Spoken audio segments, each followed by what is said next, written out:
This is Pet Life Radio. Let's talk pets.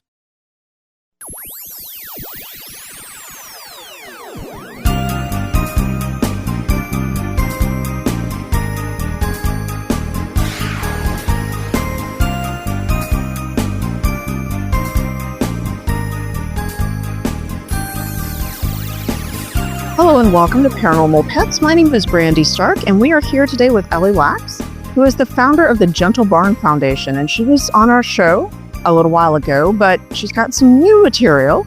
Gentle Barn Foundation is a national organization that rescues and rehabilitates unwanted animals and heals people with the same stories of abuse and neglect. And she is a noted speaker, celebrated animal welfare advocate. She's a humane educator and an animal communicator. So we are delighted to have her back on Paranormal Pets, and we will get started with our interview with her in just a moment. Take a bite out of your competition. Advertise your business with an ad in Pet Life Radio podcasts and radio shows. There is no other pet-related media that is as large and reaches more pet parents and pet lovers than Pet Life Radio. With over 7 million monthly listeners, Pet Life Radio podcasts are available on all major podcast platforms. And our live radio stream goes out to over 250 million subscribers on iHeartRadio, Odyssey, TuneIn, and other streaming apps. For more information on how you can advertise on the #1 pet podcast and radio network, visit PetLifeRadio.com/advertise today. Let's Talk Pets on PetLifeRadio.com.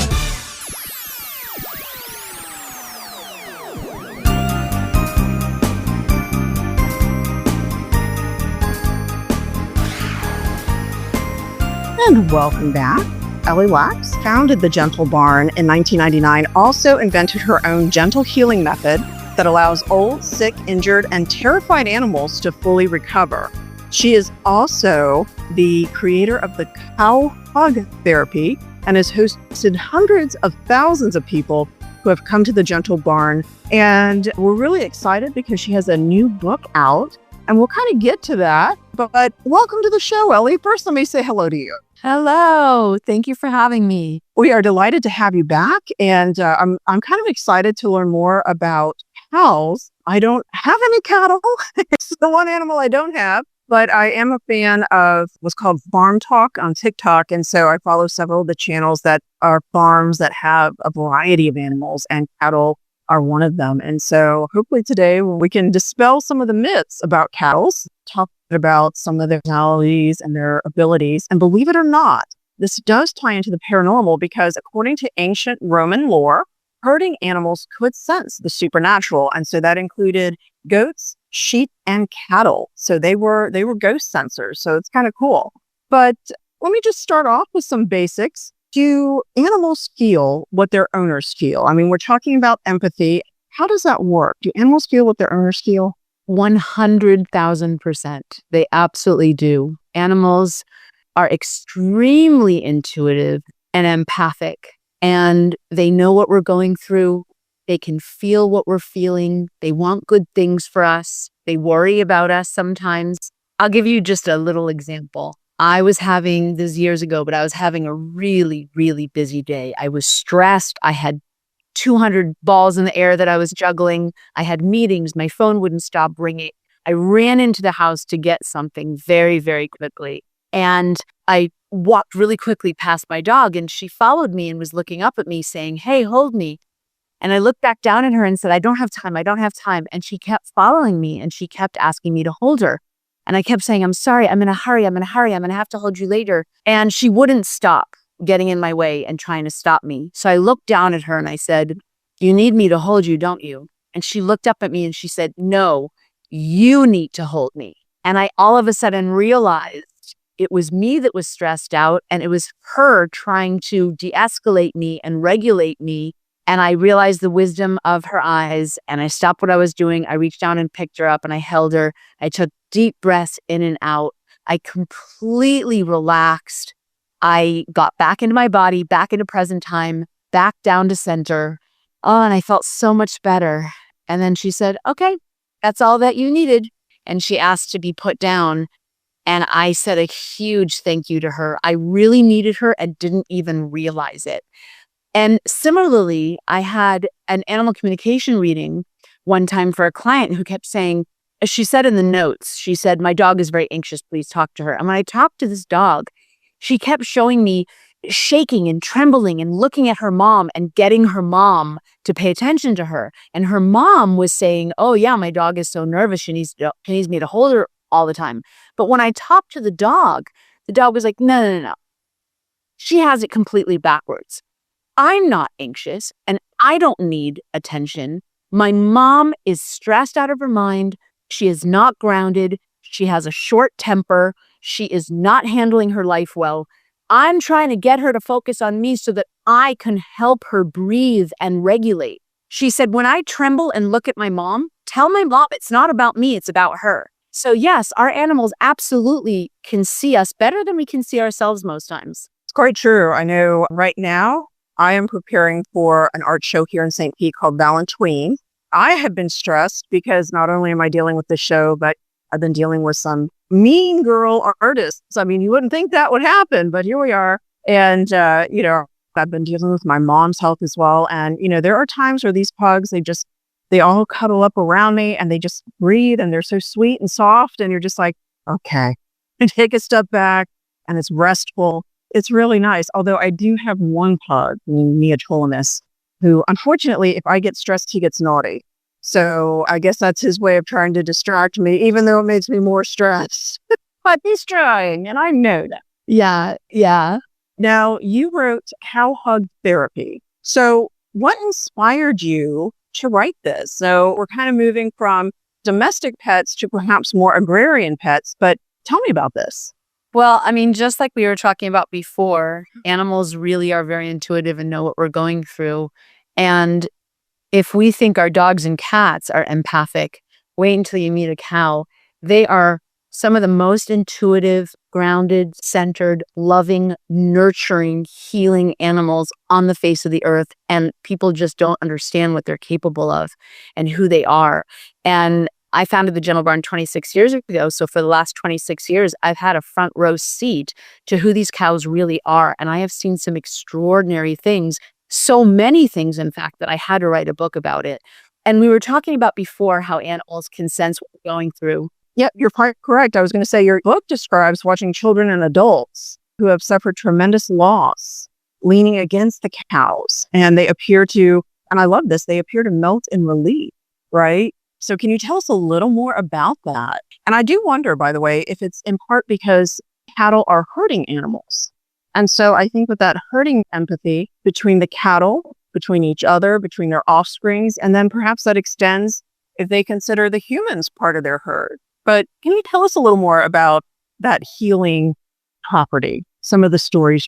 Yeah. So cows, they're an extraordinary tribe, and they have so much to teach us. First of all, they're vegan, so they harm no one. Second of all, they're very intuitive. Family is the most important thing to cows. And so they cherish their kids, their friends, and their family. And they never, ever separate. When you look at birds, eventually the fledglings will leave the nest. If you look at humans, eventually our kids are going to move out of the house. But when you look at cows, they want to be together for their entire lives. When allowed to, in sanctuary, like at the Gentle Barn, when we rescue a pregnant cow and she has a baby, she will be by that baby's side till the baby is bigger than her, till she's old and gray. They will always be together. They never electively separate, ever. They're also extremely demonstrative. So after breakfast, every single day, regardless of where they live, regardless of their size, breed, age, gender, it doesn't matter. They always congregate after breakfast and groom each other and socialize and let everyone know in the family that they are loved.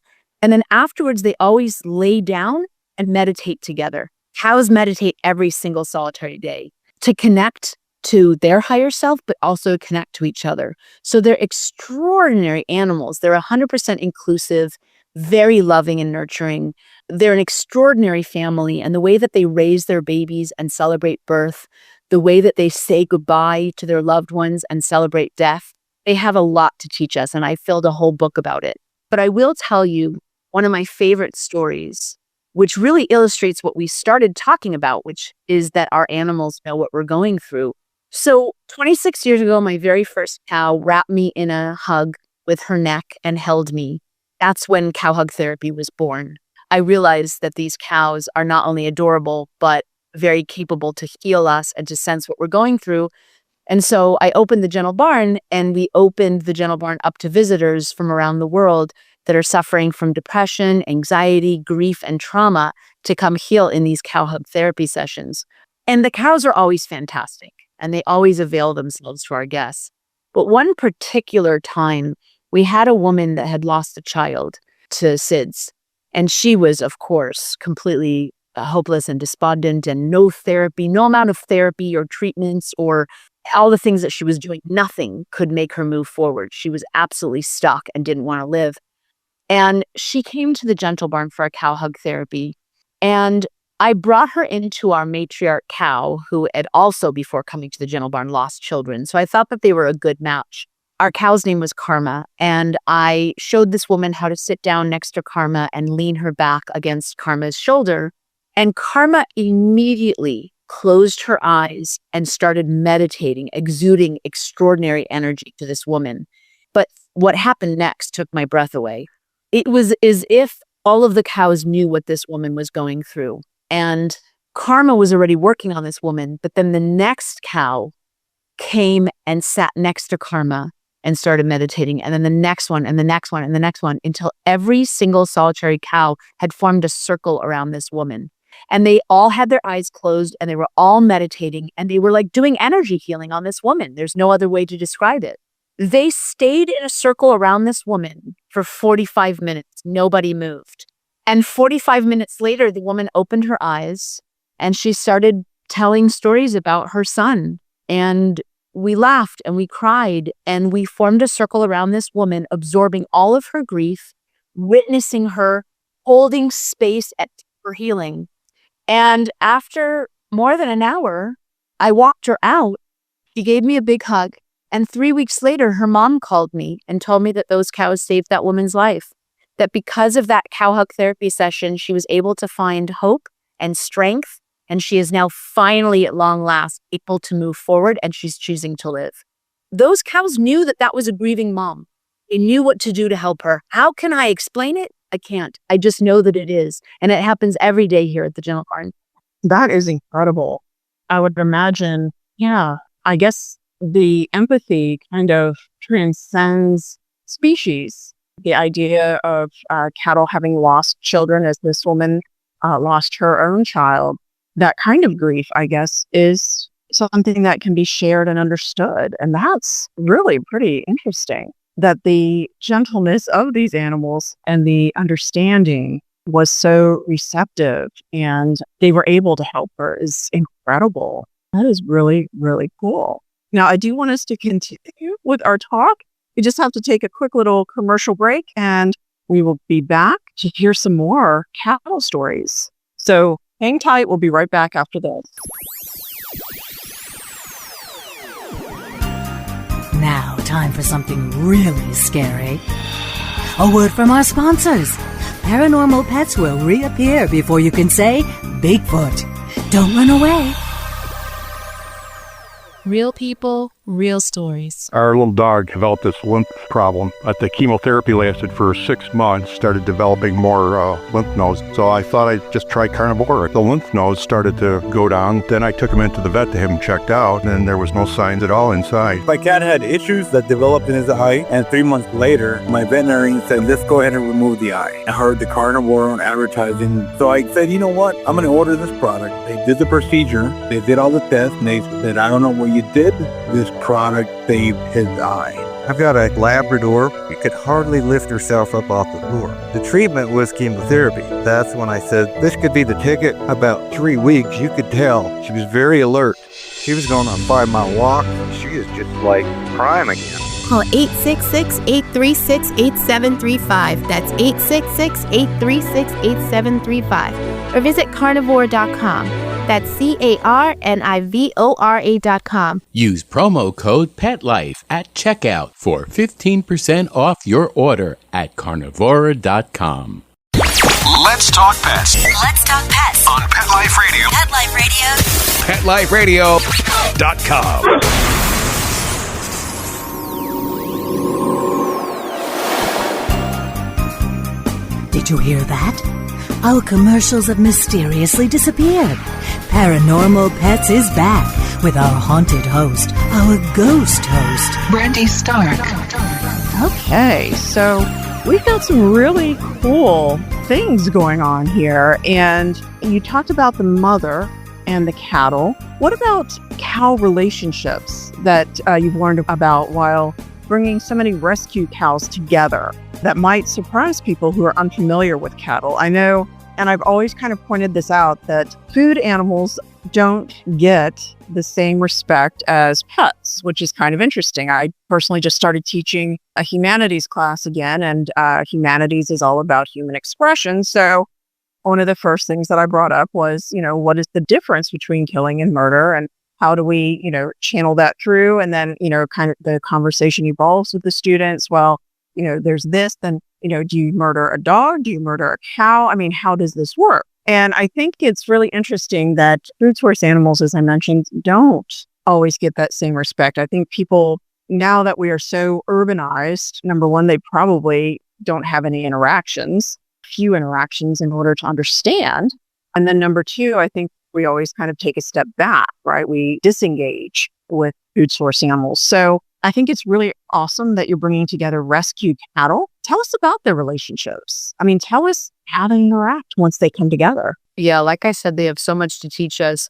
I think a large part of our society has forgotten somewhat how to parent, right? I mean, so many of us have to work and we put our kids in daycare for other people to raise. When our parents are elderly, we put them in old age homes for someone else to care for. We've lost that community. People are kind of in isolated little pods, little families, little groups of friends, but a community at large, tribes, villages, communities are a dying thing, unfortunately. And I think cows are here to remind us of who we once were when we weren't tribes and who we can be again when we kind of find each other. The way that they relate to each other is extraordinary. I did a TED Talk about an experience I had when a group of cows surrounded themselves around a cow that was about to give birth. And the way that they surrounded her while she was in labor, lined up to meet the baby once he was born, and all played a role in raising this baby, playing with him, disciplining him, babysitting him when his mom napped. It was such a beautiful, beautiful thing. So if you want to hear more about that, you can listen to my TED Talk. But I want to tell another story about what happened when an elderly matriarch cow passed away. We had a cow named Witness. She was one of the matriarchs. One day, my staff called and said there was something wrong with her. When I ran to the barn, I found her laying down, breathing very shallow, staring blankly ahead, and it was very clear to all of us that she was about to pass away. I called the vet. The vet said that he could get there as soon as he possibly could, and so we were kind of stuck waiting for the vet.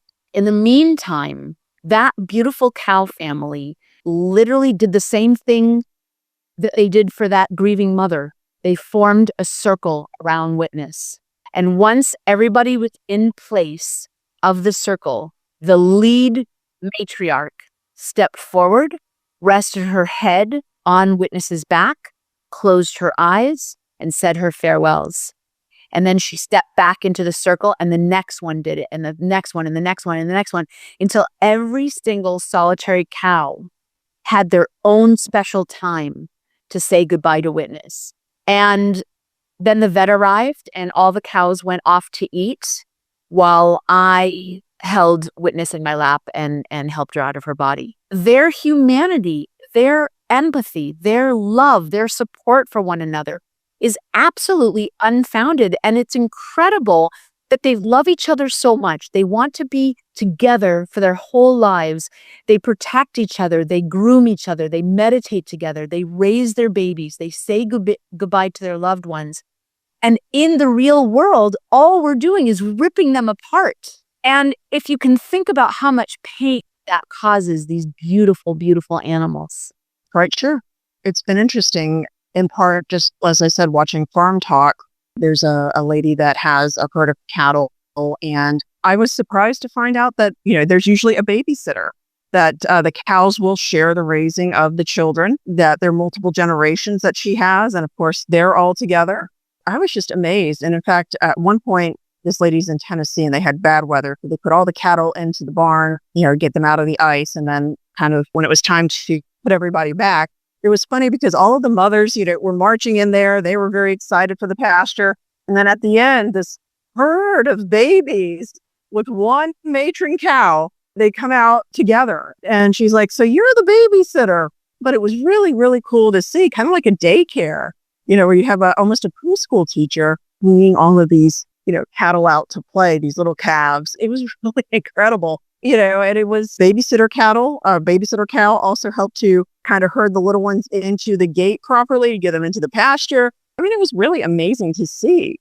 And I think people tend to forget that every animal has its own personality. No matter what species, they're all a little different. They all have individual mentalities and personalities and ideals. And it's just so much fun. I think when I have pets, I know they're not necessarily the best behaved out there because I'm a very bad disciplinarian, but I want them to develop their personality. I want them to be themselves. And I think that's so important. And I think that you allow that with a cattle. Now, we have a few names from the book. So we've got Buttercup, Karma, Dudley. What can people do to help animals like these who have also helped other people? So they help us. How can we help them? Honestly, and I hope you don't mind my candor, but the best answer I can give you for the most effective, most efficient, most powerful thing we can do as individuals to really help these animals is to go vegan and not eat them and keep families together. These beautiful, beautiful cows, I mean, they should get to keep their babies. They should get to raise them and love them. These babies should grow up with aunties and brothers and sisters, uncles and cousins and moms and dads. And we should learn from them. They have so much to teach us. It reminds me of the one cow that escaped from a kill pen. She was pregnant. She fled. I guess she was found and the people kept her. They rescued her and, she gave birth to her calf. And I think she's still very happy on that farm. But, that desperate flight to protect her child. I mean, how human is that, right? I mean, we have stories about that. Now, do you have any advice for readers who are unable to travel to a sanctuary to meet a cow, but want to spend more time in the healing company of animals? So, I mean, yes, if you're able, please come to the Gentle Barn. We're located in Nashville, Tennessee, and Los Angeles, California, and you can hug cows, cuddle turkeys, hold chickens. You can have your own cow hug therapy session. Yeah, like you said, if you're not able to travel, then reading the book and falling in love with these animals, following us on social media, on all platforms, you can feel like you are here with us. We even do a TikTok live every Tuesday night and sometimes on Sundays where people can feel like they're here with us and meet the animals and hear their stories. If you can't come to the Gentle Barn, maybe there's a sanctuary near you that's closer that you can fall in love with these animals. And like you said, there are zoning laws and cities are really big. And so there's a huge amount of people that have never met cows. And so if you've never met them, you don't know about them, it's very easy to eat them, right? But when we realize that cows are like puppy dogs and lick us to show affection, smell with their nose and track the ground just like a dog, wrap their necks around us and hold us when we're stressed, if they're loving and nurturing, then it's easy to fall in love with them and see how much similarities we have. It's very easy at first sight to see all the differences, but we have way more in common and separates us. So you're on Barn Talker, I take it then. What is your TikTok handle? Because I will follow you. I will look for those Tuesdays. It's at the Gentle Barn. Okay. All right. Well, look for a new follower. Oh, we would love that. That'd be amazing. Now, how can people find out more about your book? Tell us just kind of give us a brief summary and how they can access it if they have questions. I mean, we'd love to learn more. And yes, absolutely read the book. It's called Cow Hug Therapy, How the Gentle Barn Animals Taught Me Everything About Life, Death, and Everything in Between. And it really is true. Cow hug therapy is about my journey with animal communication and gaining my confidence. It's about learning how to practice self-care and how that's benefited my life and my work. It's about how the Gentle Barn animals, especially the cows, have taught me how to walk an animal home when they're passing away and make it about them. It's about how to fully grieve and honor my grief. And it's about finally, at long last, being able to go from grief to gratitude at the end of the day. It's about how the animals taught me to meditate. It's about practicing gratitude. It's literally about the best parts of me as a human and how I've learned that from animals. Every chapter is a different story about a different animal, their journey, their recovery, and the lessons that they taught us and the life they lived here at the Gentle Barn. It's literally saving human lives. It's an incredible book. The heroes of the book are all animals. People can also check out my website, which is ellielaks.com, find out more about animal communication, my first book called My Gentle Barn. But connecting more deeply to animals, realizing how intelligent they are, realizing that we have more in common than separates us, and understanding that they really understand what's going on way more than we give them credit for can change all of our lives. That is absolutely true. I will tell you, whenever I go to my studio, I always make sure I have a pug with me because, I know they're trying to protect me. And I think that's always, it's nice to know you have somebody on your side, no matter what. And I think your pets are, they're always on our side for the most part. I can't imagine the pugs, would they not be on my side? I guess if I'm eating lunch and I'm not sharing with them, maybe. I don't know. But otherwise, where else are you going to find? Yeah, other humans, I don't know. Sometimes they want you to be happy, but humans are so complicated and sometimes they don't want you to be happy. There's jealousy and all sorts of things that comes with humanity. Whereas animals, I think, just pretty much want you to be happy. And I think that's one of the big differences. And I think that's why I'm going to end up being, an old pug lady one day and not a cat lady. To be that crazy lady. Well, I'm already that crazy lady with all the pugs.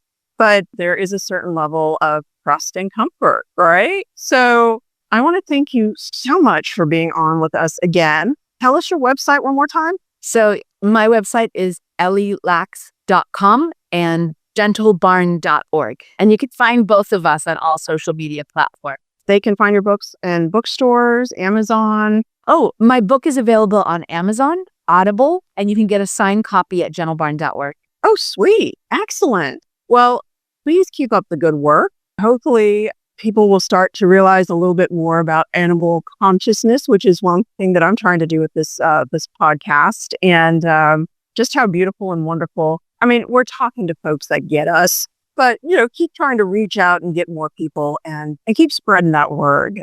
Today's times are so turbulent and so crazy, no matter who you are, that I think animals are such a great relief. And I really hope this podcast, your book, your experiences help others learn about that. So just to kind of conclude our podcast, I want to thank you so much for being here again. If you are in St. Petersburg, I could sure use the support for Valentine 2026. It is the Dark Sirenade, and we will actually have just a whole bunch of things going on with, I have a body painter, and Krampus will be there. Yes, Krampus from Krampusnacht. I mean, what do you do after December's over? He will be there to date, to be a photo op for you, to make all of your friends jealous that you got this great guy for your date. There will be art, there will be music, and we're just really excited. I will have Calypso, my pug, with me. I may see, my pugs are heathens. They like to be naked, but I may see if she will let me dress her up because I have the most adorable lobster costume for her. But again, I'm a bad disciplinarian, and if they take the clothes off, they'll be naked toddlers. It'll be fine. Thank you so much for listening. We are working on some new podcasts. Stay tuned, and everybody out there, stay safe, stay warm. Happy Valentine, and we'll catch you on the next episode. Pet Life Radio presents Paranormal Pets, where you can always expect the unexpected. Each week we'll discuss all aspects of weird or spiritual animal encounters, ghosts, totems, psychic animals, animal souls, animal angels, and animals in religion, with a little cryptozoology thrown in. Step into the supernatural world of pets every week only on PetLifeRadio.com.